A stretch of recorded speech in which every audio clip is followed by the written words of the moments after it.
Okay. He does, obviously. Ugh, irritating. Okay, let's go.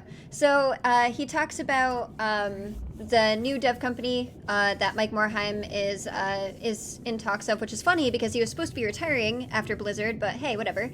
So it's called Dreamhaven, and I was asked to look at this video because he talks a lot about Square and 14. So hopefully you guys can hear it, and we'll watch it. Co-founder and former Blizzard president Mike Morheim announced the launch of Dreamhaven, a new games development company based in Irvine, California. Wow, so it's like right next to Blizzard, which will provide guidance, support, and funding to subsidiary game development studios. The two initial studios, Moonshot Games and Secret Door, are similarly staffed by Blizzard Illuminati. Oh, sorry, alumni. Bro, I saw fucking alumni. Like, not Illuminati. That's my bad. And Mike Morheim stepped down as president of Blizzard October 2018 after forming the company, then called Silicon and Synapse in 1991, serving as an advisory role, and his non-compete clause expired the following April. He will now. So this was always the plan. I didn't know that this was always the plan. I thought that when he left Blizzard, he was retiring, like Chris Metzen retired. I didn't realize that he was going with other, with other people to create a new... That's so cool.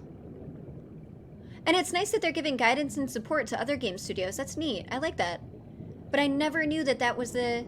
That's cool. All right. Now serve as CEO of Dreamhaven, bringing decades of experience along with them to his studio teams, headed by Jason Cheese and Chris Saigidi, at Moonshot and Secret Door, respectively. Holy shit. And there it is. I mean... Wow. I'm excited to see what they come up with. So this is what he said. Mike Morheim, former CEO and co-founder of Blizzard Entertainment, and host of Industry Veterans, announced today Dreamhaven, their new game company based out of Irvine, California. Dreamhaven will create and publish original games for players around the world, and it's established its first two studios, Moonshot and Secret Door. I'm excited to team up with such talented people who care deeply about games and their communities.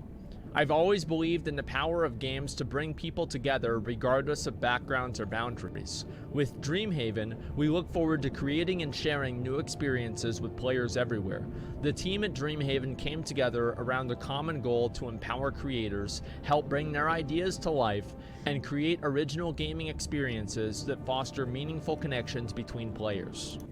Honestly, before he actually goes on and talks about this, it kind of sounds like what they wanted out of Blizzard and what they lost when they were bought out by Activision. That's exactly what it sounds like. Like, it sounds like they're going, like he's going back to his roots, essentially.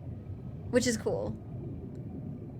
And I like how they're going to be helping out other developers as well. That's really neat. Although, I did someone who had posted in chat earlier that they thought it would be funny if it was called Heatwave, like the opposite of Blizzard. I like Dreamhaven. I don't think it sounds as cool as Blizzard for a name, but I like this idea. I like the idea behind it. Yeah, get him back to the initial goal. That's cool. That's really cool, actually. I hope it works out. All right. That sounds good. Yeah, it does sound good. That sounds really good. Okay, the company and its studios. All right. VentureBeat has some great quotes to share from the former Blizzard president and new studio heads. Mike Morheim via VentureBeat said, we're almost trying to create a haven for creators who want an environment that is development friendly, values product and player experience over short-term financial pressure. Right there, boys. Right there, boys. We're almost trying to create a haven for creators who want an environment that is development friendly, values product, and player experience over short-term financial pressures. That's almost calling out what happened with Blizzard. Like, legitimately, that is literally almost being like, suck it, guys. Yeah. That's like, dude, I don't know if it was meant to be taken that way, but that sounds like shots fired immediately. We believe in the power of gaming to bring people together as an escape of the unpleasant things that reality can bring. Yeah? In that sense, it's a haven as well. We like the imagery of a lighthouse as a beacon that inspires us because we hope that Dreamhaven can be a beacon of hope to those in the industry who share our values and philosophies. There is a better way of approaching business and game creation that can work and be sustainable and be a lot of fun and yield positive results. Ooh. So this clearly sounds like a repudiation of Activision Blizzard.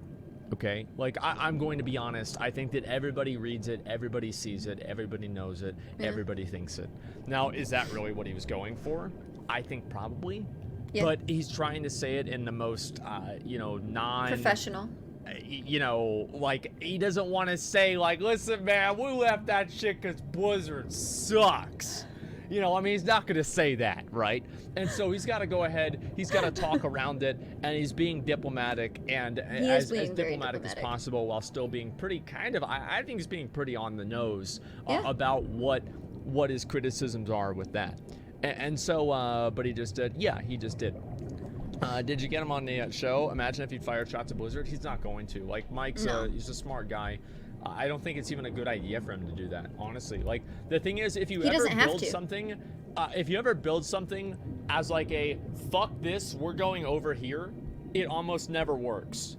You always have to build something its existence is not just purely adversarial to something else. Right. You have to have it having its own values and it having its own legs to stand on. I think building a new company from another company is a good idea. That's cool. But like consistently talking about how you're different from the previous company is probably not. Does that make sense? Anyway, let's go ahead. But see, the other thing too that he doesn't really hit on is kind of like Mike Morheim went out on a high note. It was like people started leaving. Like Chris Metz and Mike Morheim, they went out when Blizzard was still like, when things were still doing well. Like just before people started blaming Blizzard for a lot of things, and just before people started blaming Activision for a lot of things. And regardless of whether or not people's viewpoints are right, regardless of if Blizzard is as bad now as people say, or if they're as under Activision's thumb as people say, like, they still went out as being loved creators and devs and presidents. You know what I mean? So there's no reason for him to create something out of spite. You know what I mean? So that's kind of cool.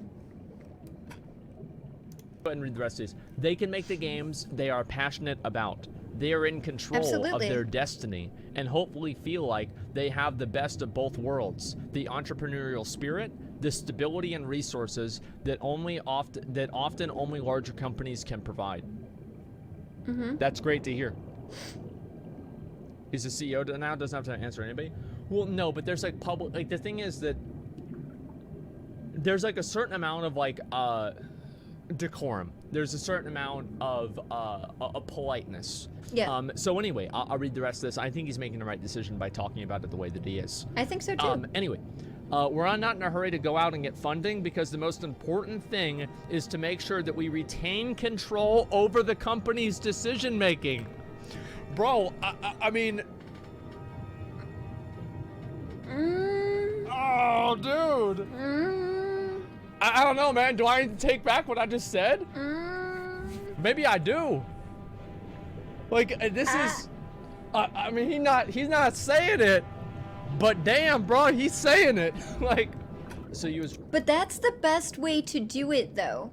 Because he's... If indeed that is what he's doing... If that is what he's doing it in such a professional manner that regardless if that's the way it comes off, you cannot, there wouldn't be any retaliation, you know what I mean? Because he's using his words so well that you could perceive this so many ways. And that's what's so great about it. Like, it sounds like shots fired. Like, it sounds like he's being passive-aggressive about everything that happened and with him leaving Blizzard. It does. But at the same time, it could just be him saying, hey, this is what we want for our company. We don't want anything getting in the way, and we're going to bring some pretty freaking cool games to you guys. So it could be taken so many ways, but it's so great that he's being so calculated about it. That's what I like. It's so calculated. That's so great. I love it. Wrong all the time with Activision? It seems like I was. And like, see, to me, and like okay, so what have I always said about Activision? What have I always said about Activision? I have said that I don't think that Activision is necessarily making the bad decisions. That's true. But they create expectations that forces Blizzard to make bad expectations to meet the expectations of Blizzard. That's true as well. Or sorry, to meet the expectations of Activision. Because so I think what he's trying to say here, and what he isn't portraying very well, is it's not necessarily that Activision is all bad, and a lot of people blame them for a lot of things, and they've made a lot of stupid decisions. But the issue is that they have high standards for Blizzard and for the Blizzard community. But in turn, it's not the same thing that the player base is looking for, and so there's a disconnect there. And that's one of the biggest issues. I think that's what he's trying to convey here. He could have done it but it is carefully chosen words, regardless of if it's for publicity or not. This is great. This is good stuff. It's absolutely good stuff. Very player friendly. If you look at the board of directors of Blizzard Activision, the majority of those people are from Activision. So it's not necessarily that Activision is telling Blizzard to make bad products, but it's that Activision has a release schedule that is so aggressive that it forces Blizzard into making bad products because they don't have the time to develop good products. That has always been what I've said. I don't think it's kind of like a Activision scapegoat is sitting thing, there telling Blizzard they need to it. make covenants. I think that is the Blizzard devs' fault. They fucking did that. Activision doesn't have a damn thing to do with it. But there are other things that I do think, like in terms of like the release of Shadowlands, there's a reason why everybody is concerned, because it seems unfinished. BFA was unfinished. Legion was pretty much finished. Really? I have an ad in the middle? Are you kidding? That's douchey. That was like 7 minutes into the video. Because they stopped, and WAD never got finished. BFA got finished. No, WAD never did get finished. They finished. Freaking Warspear. Hopefully they'll finish Shadowlands. Freaking. But oh they my god. never finished WAD. It never got finished. I am so mad about that. Speaking about WAD though, they were doing such cool things, like with what they actually wanted the Horde City to be, and they scrapped it. They completely scrapped it and then just gave you Warspear. And Warspear was nothing. It was literally nothing. Like, how do you... They completely scrapped what they're... It's just like, what? What? I just don't understand. Yeah, right? We never got to experience seeing Grom and Garrosh fighting together. We never got... I didn't get the new Gorehowl. We never got a chance to see Pharaoh, the old Netherstorm. We missed out on so much. Yep. We missed out on so much. I'm sad. WAD was such a fucking hype point for me. I was so excited. We didn't even... Yeah, we missed out on Shatrath. We didn't get to walk around in the old Black Temple, formerly the Karabor Temple of the Naru. Yep. None of that happened. That's what you're just saying. God, there was so much fucking potential and it didn't happen. Exactly. Why? And they scrapped Probably so because of the much. expectations that were set at the very highest level by the company. They are rushing Blizzard, I believe. I think they rush Blizzard and they force Blizzard because I also believe that they have a metric that is not accurate in measuring player enjoyment. I think they have a great metric for measuring player engagement, but their metric does not measure player enjoyment. And that has been where the divergence begins. You have player enjoyment going this way and player engagement going this way. People are doing islands all the time. That's what they were trying to discuss in the Zeppelin video, but too. they don't like it. People love doing the Mage Tower, but they didn't do it that much, so we didn't get one in BFA. Like, that is what I believe happened. And it's tough because they didn't do it that much this because could it was be tough. wrong. I could be 100% not right, aka wrong, but this is what I believe, all right? That's what I think. Regardless, that's my actual opinion on the impact of Activision on Blizzard. And I've said this for years. Maybe not years, but I've said it for I think there's more that at least goes into it, but I think that's valid. Regardless, let's go back and we'll read the rest of this, okay? We're not in a hurry to go out and get funding. Okay. It's important to realize, it's important to create an environment that can sustainably cultivate creativity and innovation and unlock the potential of these talented teams. We felt that was something that we could do. I'm talking to Jason and some of the other folks, and we feel like there's a window of opportunity that we had to do it now. I think that, like, gaming, there's definitely been a loss of the soul of gaming. Yeah, wow.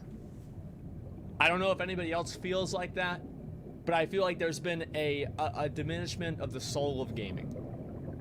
And I'd agree with that. we have some flickers of light and hope that remain. From software, right? The people that make Dark Souls. Grinding Gear Games.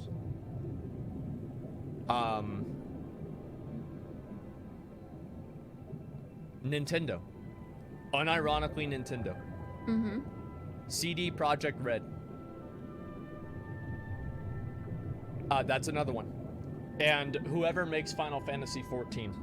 Whoever makes say whatever you want about the game, makes it. but those people do their fans right. Yeah, they do. The ultimate fact is that you have so many of these gaming companies and these gaming like groups that are making these decisions. Yeah, they do. Based off of money. It's very transparently money. You have something like Assassin's Creed, and so Assassin's Creed Valhalla is a great example of this. How the fuck are you an assassin whenever you're a Viking? Like, I'm sorry, but these two things don't really fit together.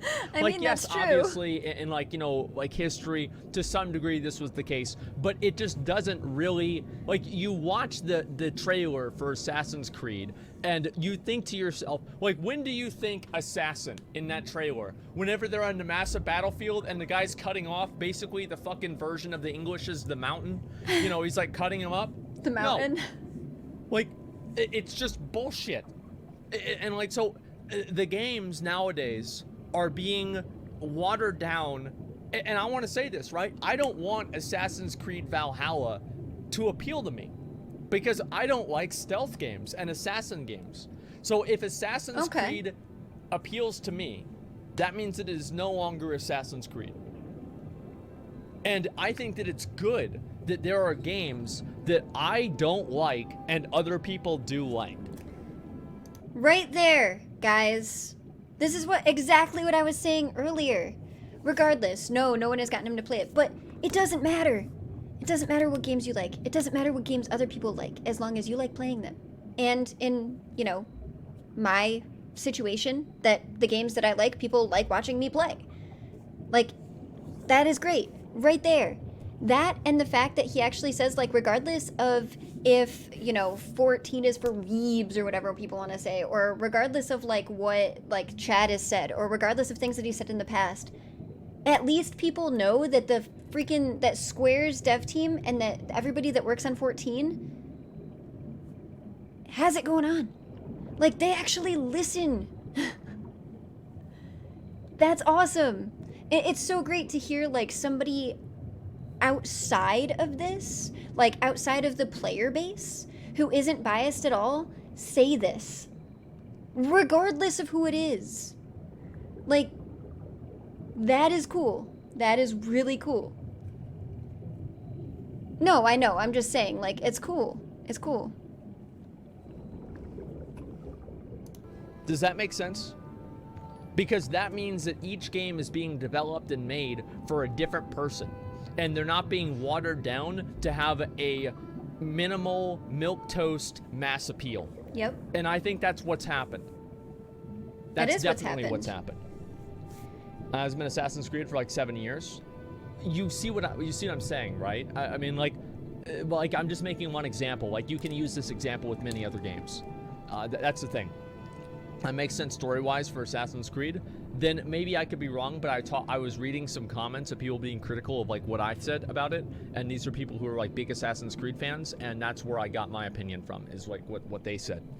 And so anyway, that's why indie games are popular. Well, as I said, I think that we're getting into the stage now where these big companies and these AAA studios are no longer too big to fail, they're too big to succeed.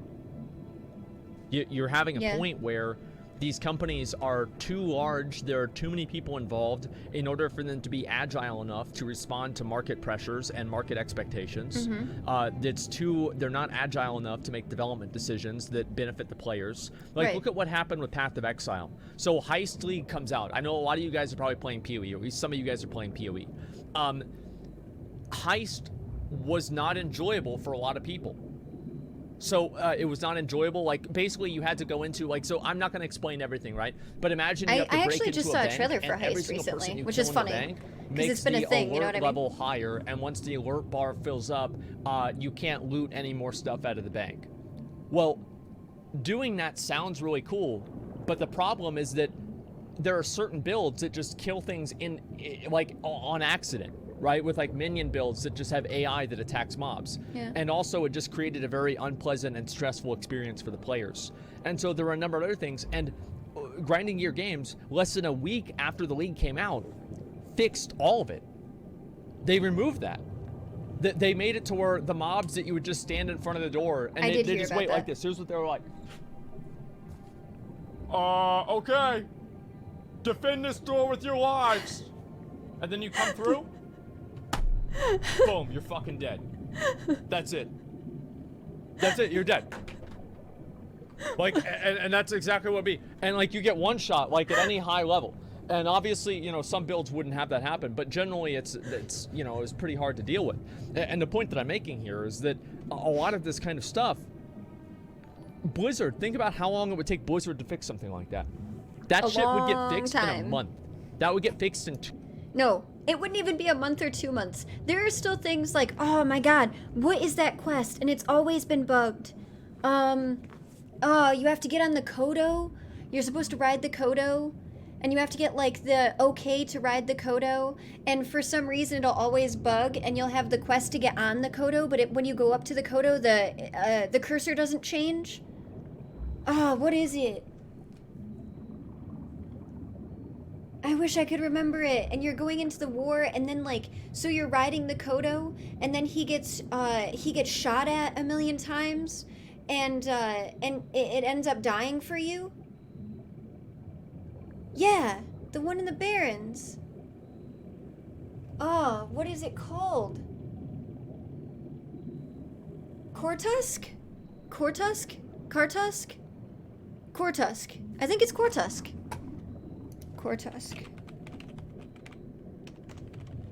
Or something like that.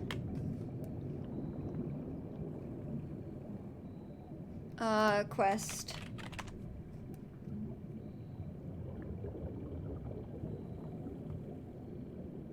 But regardless, I still don't think that one's fixed. Yeah. On the way to Ashenvale. That's the one that it is. Not Southern, like, on the way to Ashenvale. And then you pick up, like, you have to do a bunch of stuff to get the approval to be able, like, you have to get its reins or whatever. And then you actually are supposed to get on him, and you can't, and the cursor doesn't work. And if you, like, drop the quest, you have to do that whole chain again rather than just the quest. It still doesn't work. It's still not fixed.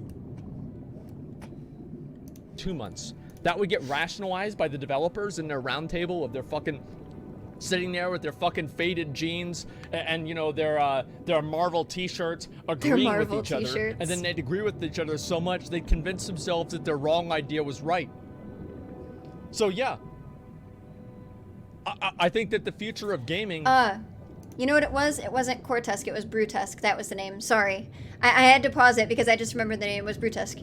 At this point does lie with these small companies. Because that's where the actual dreams happen. That's where dreams get realized. Yeah. These big companies are where dreams die. And it's sad. So much more I'm seeing this. Let me read the rest of this. Jason Chais via VentureBeat.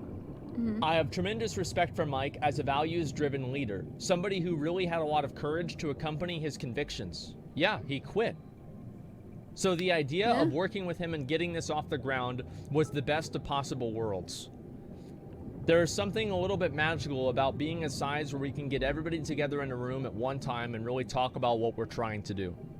I can really appreciate that. I admire that. I've been for sure. involved with like organizations like that where like they get kind of big, and I think whenever you're at this size, it feels like everybody's at the ground floor.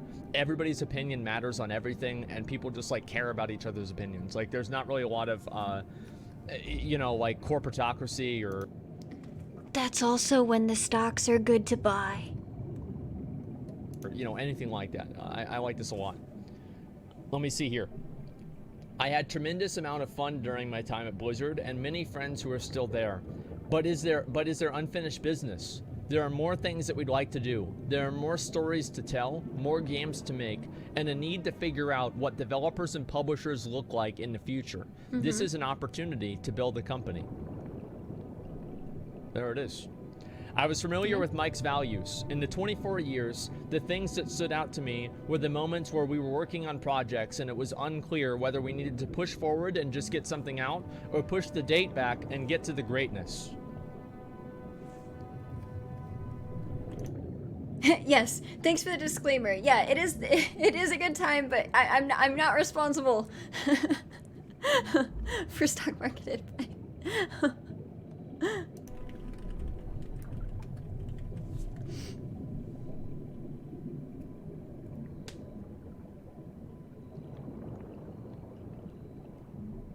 Yeah. Burning Crusade delayed to next year. Yeah. When they didn't push out content before it was ready.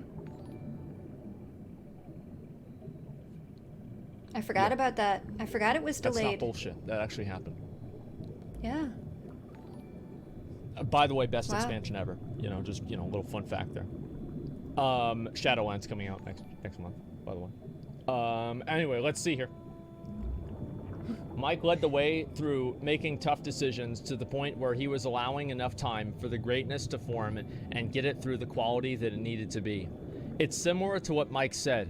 All I've known in my professional development career was at Blizzard. I've been so fortunate to be part of what happened there. But is this a fluke? I refuse to believe that. There are the things that go on in your head. Who am I now?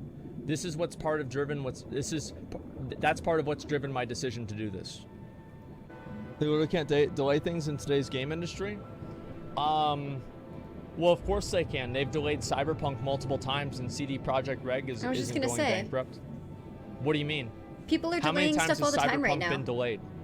Especially for what's going on. What? Like, it's... Yeah, what? It's not true. Twice. Yeah, look at New World. Yeah, it's just simply... That's just a not true statement. Okay, let's go back to the next one. The Washington Post also offered additional quotes from an interview last Friday. We've learned a ton about what goes into creating an environment that allows creators to do their best work, and we were successful for doing that for many years at Blizzard. We've reached a crossroads where we reassess what we want to do with the rest of our lives. For Amy and I, that meant taking a step back and looking at the things that we could possibly do and deciding to come back full circle and engage with the team of people that we know and trust and share values with, and see, hey, if we all have this experience, maybe we can do it even better this time. Even better this time. Yeah. Some of the things that we were particularly difficult the first time are going to be going along a lot easier this time. We aren't starting with no money. We're not having to write all these tools ourselves. There's a lot of technology that's available pretty reasonably for us to be able to build off of. And the business climate is a lot more friendly to game development startups. Exactly, dude. That's exactly, actually, that goes to what he's saying, right? Like, yes, if you're a smaller company, you can make more agile decisions. That's 100% fucking true. 100 fucking %. So what's mostly exciting, maybe 10%, scary. That's impressive that it's only 10%. If you look back, just 3 years from 91 to 94, that's the period where we were completely independent. And he's talking about Blizzard. Mm-hmm. We were sort of managed to operate inside larger companies with an incredible degree of autonomy and independence. But whenever you're part of a public company, There's only really so much independence that you can actually have because I didn't actually own the company for such a long time. And that's Mike Morheim saying that. That's again, dude, I want to say, like, that's exactly what I was saying with the board of directors shit. That's exactly what I was saying, dude. Dreamhaven is hopefully like a beacon to the rest of the industry.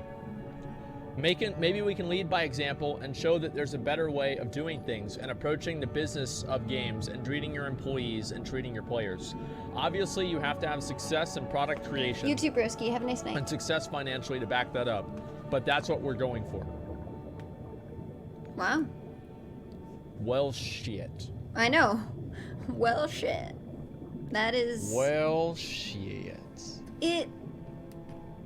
It will be nice to see if they actually stick to what they're saying, though.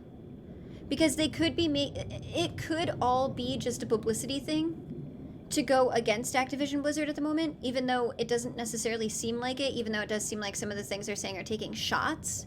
It doesn't necessarily seem like they're doing anything to spite Activision Blizzard, but at the same time, hopefully it's not just a stunt where they're trying to get people's attention from that and say, hey, we're not going to do things the same way, and then not deliver.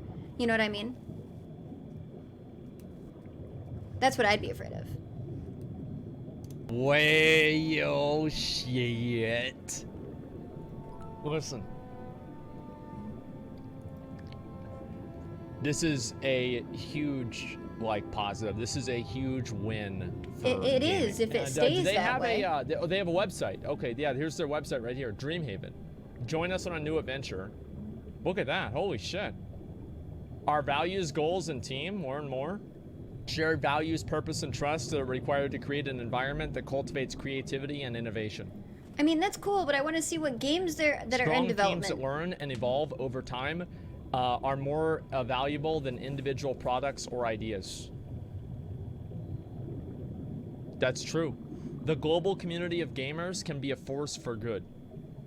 Reimagine the studio model by empowering studios to establish independent identities, voices, and cultures. Create vibrant worlds that reflect our values. Take the chances that most big publishers won't, and many smaller studios aren't always able to.